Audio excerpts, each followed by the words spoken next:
The world of online betting has exploded in recent years. Millions around the globe log on daily, eager for a chance to win big. But this digital gold rush has attracted a different kind of prospector, the scammer. These digital bandits set up shop with one goal in mind: to fleece unsuspecting players. Their latest scheme?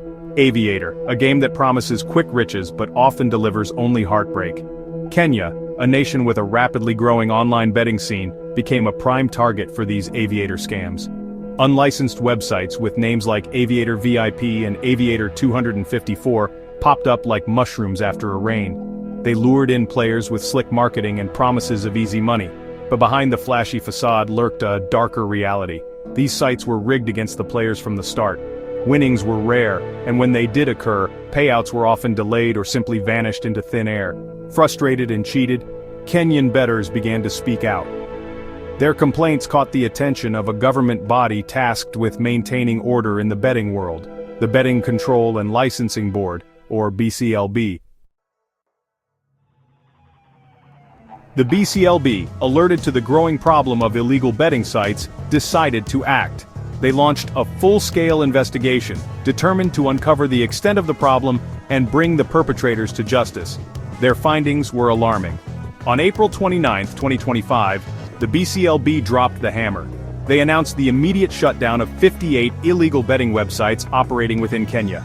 This decisive action sent shockwaves through the online gambling community. It was a clear message. Kenya was no longer open for business to those who flouted the law. The BCLB's crackdown was a major victory for consumer protection. It sent a clear signal that the government was serious about tackling illegal gambling and protecting its citizens from fraud. But this was not a random act. It was a targeted strike aimed at a specific threat. While the BCLB shut down a range of illegal betting sites, their focus was clear: Aviator. Several of the blacklisted websites specifically used the Aviator name, making it clear that this particular scam was a top priority. Sites like Aviator Pizza, Aviator KE, and Cheza Aviator were all caught in the net. The BCLB identified a pattern of fraudulent activity associated with Aviator sites. These platforms were designed to mislead and deceive, often manipulating game outcomes to ensure players lost. Payouts were frequently delayed or denied on spurious grounds, leaving players frustrated and out of pocket. The targeting of Aviator-related sites demonstrated the BCLB's commitment to tackling not just illegal gambling, but also the specific scams that preyed on Kenyan citizens. It was a clear message to other unscrupulous operators: adapt or face the consequences. Shutting down websites was only the first step. The BCLB knew that to truly cripple these illegal operations, they needed to strike at the heart of their business: their finances.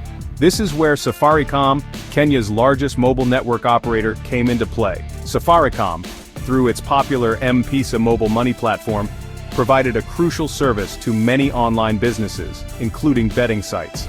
Users could easily deposit and withdraw funds using Safaricom's Paybill and STK push services. The BCLB, recognizing the importance of these financial lifelines, took aim. They ordered Safaricom to immediately suspend all Paybill numbers and STK push services associated with the 58 blacklisted betting sites. This action was a devastating blow to the illegal operators. It cut off their access to funds, effectively crippling their ability to operate. The BCLB's crackdown didn't happen in a vacuum. It was the direct result of a groundswell of public anger and frustration. Kenyans, fed up with being cheated by illegal betting sites, decided to take a stand. Complaints poured into the BCLB from players who had been scammed, their hard-earned money vanishing into the digital ether. Stories of rigged games, delayed payouts, and unresponsive customer service painted a bleak picture of an industry rife with corruption. The BCLB listened. They recognized the very real harm these illegal operations were inflicting on Kenyan citizens, both financially and emotionally. The public outcry fueled their determination to act swiftly and decisively. Section 6. A crackdown in full swing. The shutdown of the 58 illegal betting sites was not an isolated incident. It was part of a much larger government crackdown on the gambling industry in Kenya. The government, concerned about the proliferation of illegal gambling and its impact on society, decided to take a hard line. Their goal was twofold: to protect Kenyan citizens from predatory practices and to bring the gambling industry under tighter control. The message was clear. Gambling was not going away, but it needed to operate within the bounds of the law. The BCLB's actions were a clear signal that the Wild West days of unregulated online gambling were over. The government was determined to create a safer and fairer playing field for all. Section 7. Silence on the airwaves. As part of the government's wider crackdown on gambling, a new restriction came into effect: a 30-day ban on all gambling advertising across all media platforms. This meant no more flashy billboards, no more celebrity endorsements, and no more tempting promotions flashing across television screens. This advertising ban was a significant move. It aimed to curb the normalization of gambling and reduce its allure, especially among young and vulnerable people. The government recognized that constant exposure to gambling advertising could contribute to problem gambling and addiction. The silence on the airwaves was deafening. It served as a powerful reminder that the government was serious about tackling problem gambling and promoting responsible gaming. Section 8. Renewal time for legitimate operators.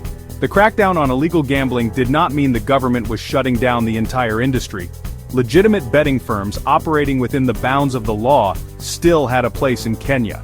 However, the BCLB used this opportunity to remind these licensed operators of their responsibilities.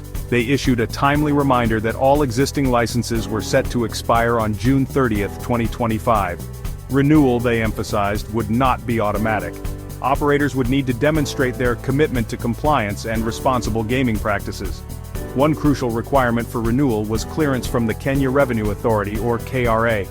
This meant proving that all tax obligations had been met. The government wanted to ensure that the gambling industry was contributing its fair share to the national coffers. Section 9. The long arm of the law. The BCLB, while tasked with regulating the gambling industry, was not a lone wolf in this fight. They had the full backing of Kenya's law enforcement agencies, ready to lend their muscle to bring down illegal operators. The Directorate of Criminal Investigations, or DCI, known for its investigative prowess, pledged its full support to the BCLB. This collaboration sent a strong message to those operating outside the law. Getting away with it would be much harder now. The DCI's involvement meant that the consequences for running illegal gambling operations were about to get a whole lot more serious. The crackdown was no longer just about shutting down websites and seizing funds. It was about bringing the individuals behind these scams to justice.